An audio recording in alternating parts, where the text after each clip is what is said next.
Hey, Ethan here. In this episode, we'll be taking a look at Call of Duty 2 for the Xbox 360, even though this is the PC box. It's now time for some development history. Call of Duty 2 was developed by Infinity Ward, which created the first game Call of Duty back in 2003 for the PC. It was revealed in April 2005 and then released on October 25, 2005 for the PC, and then on November 22, 2005 for the Xbox 360, which is actually a launch title for the Xbox 360. Yeah, that's all I'm saying about development. Let's start the campaign. The game starts on the Russian front. You play as Private Vasily Khrushchev and are introduced to Commissar Letlev and tells us to look at the compass at the bottom left corner of our screen, which tells us the direction of our current objective. Actually, COD 1 and United Offensive have it as well. I just forget it's even there most of the time. We then go through basic training by getting weapons and shooting teddy bears, bottles, plates, German helmets, and nailing a mannequin, and also using potatoes as grenades, which I'm surprised that they haven't done more of those kind of jokes in later games. After that, a soldier says that we have a prisoner and then are told to go on and get other supplies and then fight for the remaining German soldiers around the area.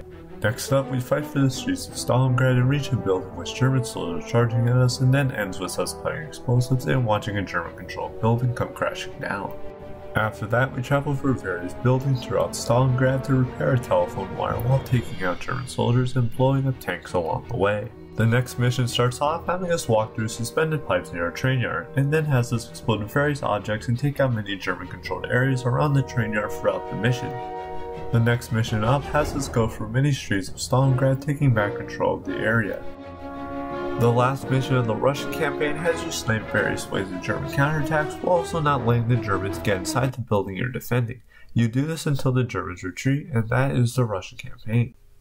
The next campaign is the British campaign. It's unique because it switches to the Americans and back to the British later on. You play as Sergeant John Davis in North Africa at night, going through trenches and taking out Germans, and end up linking up as Captain Price from the first game, and has you destroy enemy bunkers and search for enemy intel along the way. The mission after that is a continuation of the last mission. You're riding on an armored German vehicle and take out many waves of German.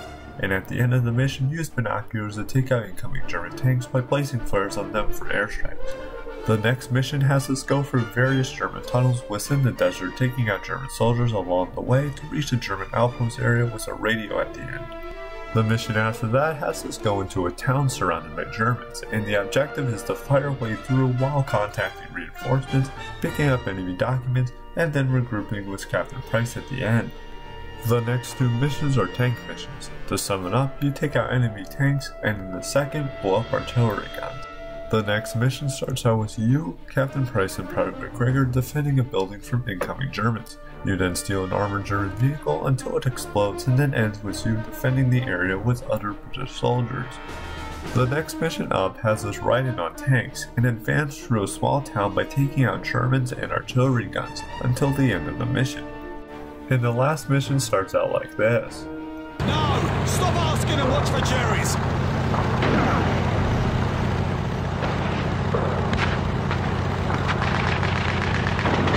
I've got a real bad feeling about this. We're almost at... Back down! Stay close to me! I'll be right behind you! It's an ambush!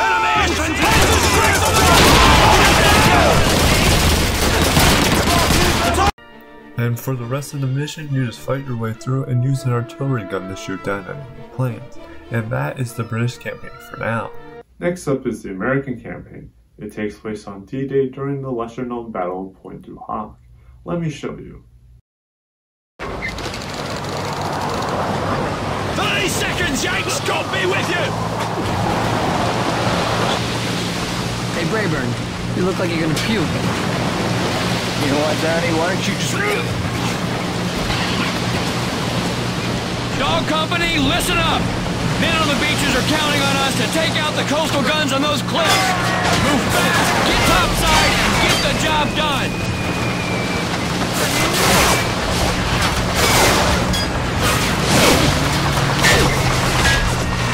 Get down!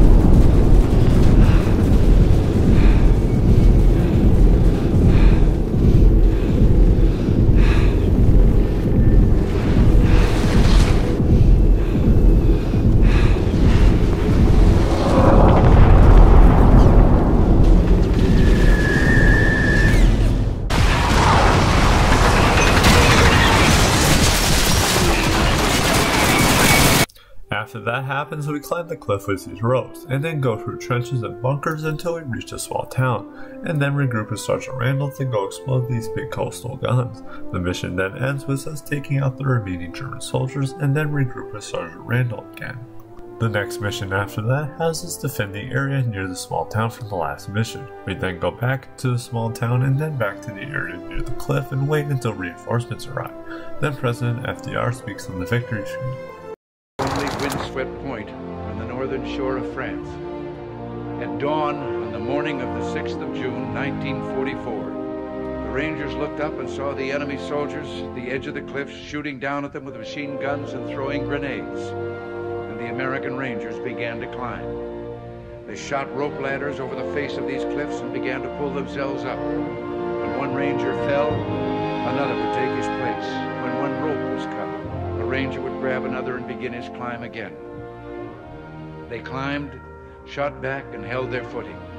Soon, one by one, the Rangers pulled themselves over the top, and in seizing the firm land at the top of these cliffs, they began to seize back the continent of Europe. 225 came here. After 2 days of fighting, only 90 could still bear arms. These are the boys of Pointe-à-Vaux.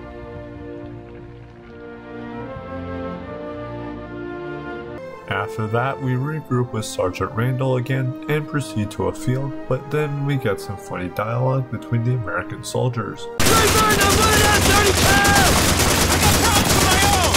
Where's your spare can of ammo? I thought you had it! Jeez Louise, Wachowski! How the hell did you get to be company gunner? Shooting chickens in a barnyard? Private Brayburn! Brayburn, you left this ammo on the road! I'd get your ass if it wasn't blown up! Then the rest of the mission has us go through this town, taking over German-controlled houses and snipe German mortars until reinforcements arrive. The game now switches back to the British. We then meet up with Captain Price and go into this town and discover that there are wounded American and German soldiers. We then go grab a truck and bring it back while German reinforcements are shooting at us. The mission after that has us go for a small town during the rain, taking out Germans, and eventually reach a field fighting off waves of Germans until the end of the mission. The second to last British mission has us go for a large town, taking back several German-controlled buildings. The last mission of the British campaign has us go for destroyed buildings and reach a big farmhouse and defend it from Germans until reinforcements arrive, and then go back to the backyard to get a talk from Captain Price. Bloody fine work, men. The 7th Armored's made it out of this mess thanks to our efforts on this flank. That said, our job here is done. So let's get the hell out of here. And that is the British campaign. It switches back to the Americans for the last few missions. For the next American mission, the objective is to go through this town and regroup at the end. The next mission after that has us go uphill 400 while taking out German bunkers and German soldiers until the end of the mission.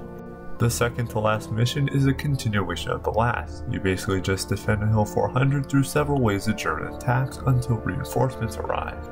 The last mission in the game has us cross the Rhine River as the Americans by going through a town, taking out the remaining German soldiers in the town until this. Damn fine job, you guys. We took on the best troops Germany had to offer and sent them running for their mamas up and down the Rhine. I'm proud to serve with you men. You're all good Rangers, that's for damn sure. Sergeant Randall, one more thing. I don't know about the gentleman part, but how'd you like to be an officer? I'm offering you a field commission as a lieutenant. Good leaders are hard to come by. What do you say? Well, I'd be honored, sir. But the thing is, we'd be short a sergeant. Corporal Taylor here, he might be worth looking at. I'll keep that in mind, Lieutenant. See to your men. Dismissed.